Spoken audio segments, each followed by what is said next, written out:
어제 검찰이 월성 1호기 원전과 관련해 산업자원부, 한수원, 가스공사 등에 대해 대대적인 압수수색을 벌였습니다. 그 문제를 감사했던 감사원은 수사 의뢰도 하지 않았는데 야당이 고발한 정치 공세형 사건에 검찰이 대대적으로 대응을 한 것입니다.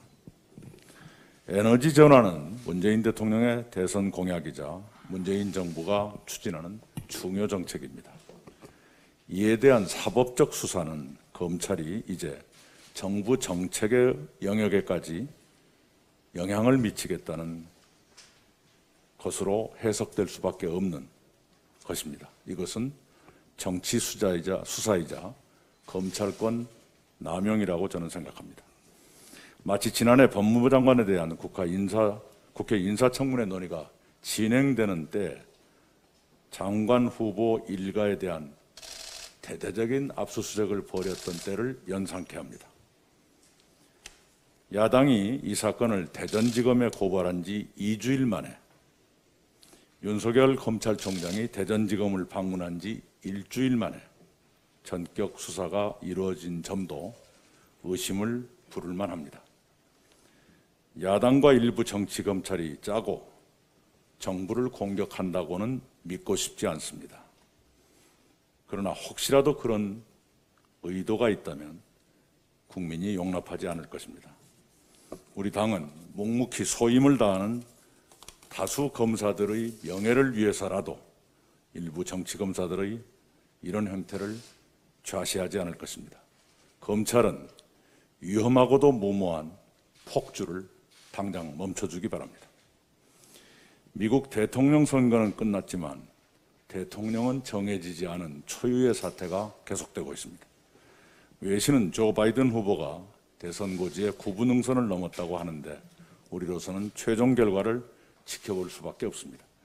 지금 같은 시기에는 외교안보, 통상 분야 등에서 여러 가능성을 상정하고 치밀하게 대처하는 것이 중요합니다.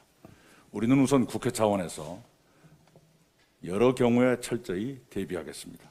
지난달 발족한 한반도 TF의 단장인 송영길 외교통일위원장께서 TF팀을 이끌고 16일 미국을 방문할 예정입니다. 신임 대통령의 중요 정책 아젠다가 검토되는 100일 이내에 새로운 행정부 인사들과 네트워크를 쌓고 한반도 문제를 조율하는 것이 중요합니다. 그와 더불어 국회 차원의 방미단도 꾸려 전방위적인 의회 외교도 추진할 것입니다. 어제 국민의힘 김종인 비대위원장께서도 초당적 협력을 하겠다는 의지를 밝히셨기 때문에 여야가 힘을 합쳐 추진할 수 있게 됐습니다. 오늘 오후 정책위와 민주연구원을 중심으로 미국 신행정부 대외정책 전망 토론회가 열립니다. 그 자리에서 촘촘한 논의가 이루어지길 바랍니다. 9일은 제58주년 소방의 날입니다. 오늘 정부 주관으로 기념식이 열립니다.